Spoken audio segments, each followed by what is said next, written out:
Hi పిల్లలు, ఈరోజు నేను ఇంకో స్టోరీ చెప్పబోతున్నా. అది ఏంటంటే నక్క కొంగ. ఒకరోజు కొంగ చెరువులో ఈత కొడతా ఉంటే హాయిగా ఎండ రోజులో అప్పుడు ఒక నక్క వచ్చి హాయ్ కొంగ బావా, హాయ్ కొంగ బావా అని 2 సార్లు అందంట. 2 సార్లు అంటే ఏంటి నక్క బావా అని అందంట. అప్పుడు ఏం లేదు కొంగ బావా అని, ఈరోజు మా ఇంటికి వస్తావా, మా ఇంట్లో అన్నం తిందాము అని అందంట. అంటే ఈరోజు రాత్రికి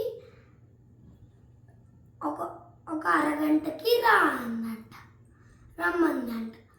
ఒక అరగంటకి వచ్చిందంట. వస్తే అప్పుడు ఒక సర్కిల్ అయిన ప్లేట్లో కొంచెం సూపు, కొంచెం పురుగులు పెట్టించిందంట. పెట్టిస్తే అప్పుడు అది ఎలా తినింది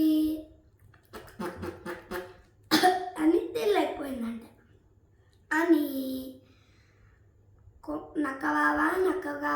నక్క బావా అని పిలిచిందంట. పిలిస్తే అప్పుడు మళ్ళీ ఆ నక్క బావ కూడా కొంగ బావ వాళ్ళ ఇంటికి వెళ్ళిందంట. వెళ్తే ఈసారి సూపు పురుగులు ఒక గ్లాస్లో పెట్టిందంట ఇద్దరికి, కొంగ బావకి నక్క బావకి. పెడితే అది కూడా తాగలేకపోయిందంట. ఇంకా స్టోరీ వెళ్ళిపోయిందంట. బాయ్.